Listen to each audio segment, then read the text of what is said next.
This mini lecture is going to focus on Chapter 13, Wording Your Speech. I always like to open with this particular little meme of a minion. It says, I am only responsible for what I say, not for what you understand.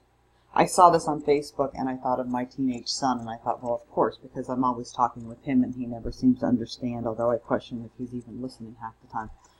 And then I thought, well, yeah, and we do have responsibility for what other people understand. And so that's what this chapter is going to focus on, the things that we need to consider. We can't control everything, but our word choice is going to be important. So we're going to take a look at, try to understand how words work, how words are used to connect us, the importance of considering your audience. Always your audience is what you're considering the most. Being strategic and using good oral style. So let's first take a look at just words in general. We know that speakers' words influence how an audience will react during and even after the speech. We are greatly impacted by the word choices that speakers choose to use, and there are certainly plenty of examples of that as we think about things we listen to on television, as we think about certainly political speeches and stuff like that. Speakers can connect with an audience, and words have an emotional impact, whether we want them to, whether they have the impact that we intended or not. Sometimes, of course, we say things and, we wish we could take it back. So this all applies, and these next couple chapters all apply to just communication in general. And this is not just specific to public speaking. This is specific to all communication. So we need to understand how words work. Okay, language. Language is a unified system of symbols. It permits us to share meaning. There are hundreds of languages across the world. If I am speaking with someone and they do not speak the same language as me, we are not going to have effective communication. I could be speaking with somebody, we may speak the same language, except, we don't always share the exact same meaning of words. Meaning is in people. And we're going to talk about that in just a minute. So a word is just a symbol. It stands for or represents something else, a thing, an idea. If any of you have read the book or seen the movie The Fault in Our Stars, Hazel has a shirt that has a picture of a pipe on it, and it says in the shirt, I believe in French though, this is not a pipe. And she has a conversation with her mother, and she's right. It's a picture of a pipe, but it's not an actual pipe.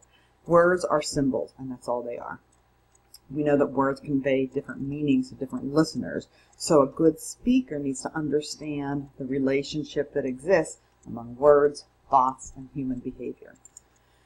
So there's a communication theory out there called the triangle of meaning, and it's a model for this kind of tenuous relationship among words and thoughts. And there's an image of this in the text. I don't have the dotted line on this one. So we have a word. You'll see there in the bottom left corner. So there's a word, whatever the word is, dog. The thing, well, a dog. Maybe it's whoever the dog is. Where we can get into trouble, or where communication can break down, is that thought part. Maybe I have always had a dog. I love dogs. I just have always had dogs. I have numerous dogs. I love them. Maybe somebody else was bitten by a dog when they were little, and they hear the word dog and they're terrified. Same word, same thing, different thoughts about that word. Maybe I always had little dogs, and I think of little dogs. Maybe you always had German Shepherds, and you always think of that. The thing that you think whenever you hear the word dog, your mental image is a German Shepherd. All these things work together to create our system of language. The problem is no two people are the same, and this is where it can break down. So as a public speaker, you have to be very careful about this. There is no way you can get it right to every single member of your audience, but you need to think about, what do I need to do to make it as good as possible for this audience? So we're going to use these words to connect, so we want to choose our words with care. Choosing certain words can win the hearts of your audience. Choosing certain words can alienate your audience. And the last thing you want to do is alienate your audience. We want to approach things from different levels. For an informative speech, we're going to try to present information. It's going to be important that we support that information. When we move to the persuasive speech, we may try to paint more of an emotional picture for something, but we we still need to have the reasons and the logic. So we need to think about the words that we're going to choose to do that. Figurative language is very rich in sensory appeals. Think about the figurative language you might use if you were writing a particular English paper. Think about the figurative language that Martin Luther King used in the I Have a Dream speech. Okay. Always considering your audience. To overcome communication obstacles, consider the time and place, reasoning, thinking preferences, and try to use plain, unbiased language. So we want to overcome communication obstacles by thinking about the fact that people have different meanings of words. A denotative meaning is just the dictionary definition. If there's a word, I can go to a dictionary, I can look it up, and there it is. But the connotative meaning of a word, that's all the emotional and subjective stuff. When I talked about the dog, the person who hears the word dog and just loves dogs, their connotative and emotional meaning is, oh, I love them, they're so cute. The person who got bit may have a very different emotional reaction to that word. So if you fail to consider the possible connotative meanings a word could invoke in an audience, you increase your chances of being misunderstood and potentially alienating your audience. Also consider the time and place. Every generation involves new meanings for old words. We know this, right? If you're out and you're hanging out with your friends, you can use certain language, and you will use certain language that is shared among your friend group. If you come home and you're having dinner with mom and dad and grandma and grandpa are over, you may not use those same words. So we need to be sensitive to who's just, the time, the place, who's in our audience, and this, of course, varies from place to place.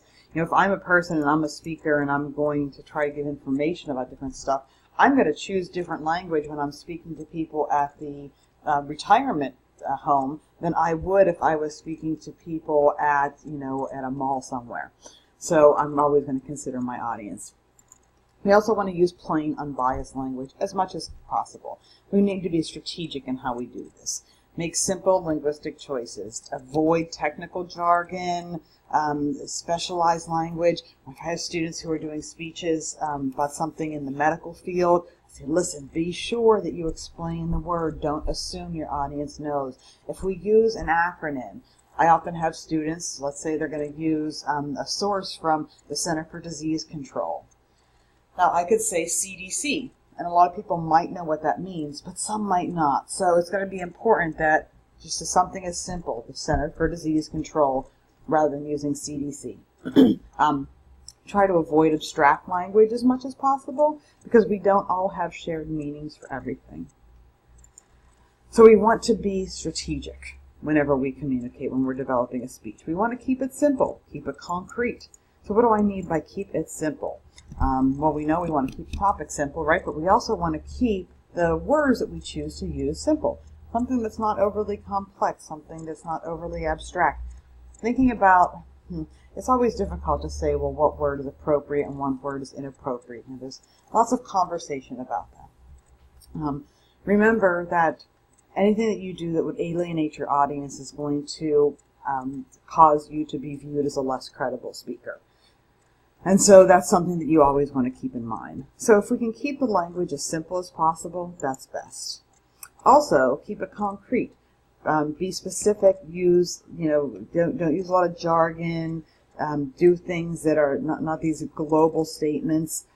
Also, avoiding euphemisms. I got into trouble with my son once. He was having some problems with some friends, and I said to him, "Don't put all your eggs in one basket." And he's like, "I don't know what you're talking about, Mom." That's a euphemism. He didn't know what I meant. So if I use things like that, my audience may not understand exactly what I'm talking about. Oh, keep it appropriate.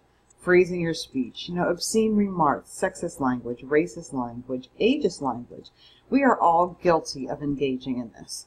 But we want to be real careful when we're in a more formal public speaking situation so that we try to avoid that as much as possible. I will say this. A lot of this is very much embedded in our language. We don't even necessarily realize that we're doing, especially when we look at sexist language and ageist language. And so those things happen sometimes. So we want to try to be as mindful as possible as we're creating our speech to avoid this. Again, if you alienate your audience, you have not done an effective job at speaking. Distinctive, vivid. Painting a mental picture in the minds of our audience is what we want to try to do. We want to maybe use repetition. Maybe we want to use some figurative language in there, trying to paint that picture. The rhythm of our words can also help. It's okay to get personal. This is not a speech, or this is not an essay for a research paper. It's okay to use pronouns like I and me and we. The audience does want to know what you think, what you feel, especially when you have that connection to something, that you are including them in your thoughts and relating your ideas to them. It's inviting them in. So with a speech, it's okay to make it personal. Oral style is not written style. You're going to make this preparation outline. You're going to feel like a little bit like you're writing an essay, even though you're not putting it in essay form and you're using main points and subpoints and all that stuff and mostly complete sentences. Oral style is more repetitive than written style. The more we can repeat something that we say, the more likely the audience will remember. It's much less formal than written style. We're having a conversation with the audience, and it needs to be more adaptive. Remember, we're always adapting our message to our audience. So let me summarize this. We understand a little bit about how words work. We use words to connect to people. We must always consider the audience. We've got to be strategic in the words that we use. We want to give it some thought. That's what an extemporaneous speech does, right? We prepare it ahead of time. We want to be strategic, but we're also going to strive to use an oral style. You are not reading to us. You're having a conversation with us, and that's what you want to strive for.